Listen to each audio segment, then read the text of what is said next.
Welcome back to Investor Ideology. Today, we're exploring the realm of solvency ratios, essential tools for assessing a business's ability to meet its long-term obligations. We'll focus on two key solvency ratios: debt to equity and liabilities to equity. Ready to ensure your business's financial stability? Let's dive in. First up is the debt to equity ratio. This ratio measures the proportion of debt financing compared to equity financing in your business. It's calculated by dividing total debt by total equity.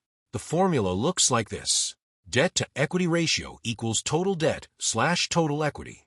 Let's say you have a lemonade stand and your total debt is $400, while your total equity is $600. Your debt to equity ratio would be 0.67.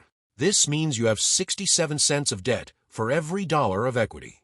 A debt-to-equity ratio of less than 1.0 is generally considered good, as it indicates that your business is primarily financed through equity rather than debt. This can suggest lower financial risk. However, a ratio above 1.0 indicates that debt financing is greater than equity, which may signal higher financial leverage and potential risk if revenues decline. Next, we have the liabilities to equity ratio. This ratio provides insight into the overall financial leverage of your business by measuring total liabilities against total equity. It's calculated by dividing total liabilities by total equity. The formula is liabilities to equity ratio equals total liabilities / total equity. Returning to our lemonade stand example, if your total liabilities are $800 and your total equity remains at $600, your liabilities to equity ratio would be 1.33. This means you have $1.33 in liabilities for every dollar of equity.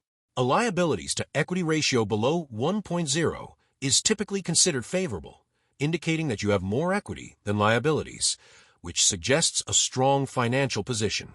However, if your ratio is above 1.0, it can indicate a higher risk level, as your business relies more on borrowed funds than on equity financing. So, how do you interpret these ratios? A low debt-to-equity ratio signals that your business has a solid equity base, which can provide greater financial stability and flexibility during downturns. On the other hand, a high debt-to-equity ratio might suggest that your business is taking on excessive debt, which could lead to financial strain if revenue becomes unstable. Similarly, a low liabilities to equity ratio is a positive sign of financial health, indicating that your business is not overly reliant on debt. Conversely, a high ratio may indicate that your business is taking on too much risk. Understanding these solvency ratios is crucial for assessing your business's financial strength and risk. By keeping an eye on these metrics, you can make informed decisions that promote long-term stability and growth. Remember, maintaining a balanced approach to debt and equity financing is key to a thriving business. That's it for today's discussion on solvency ratios. Stay tuned for more insights into financial metrics that can empower your business decisions. Until next time, keep your lemonade stand financially sound and ready for success.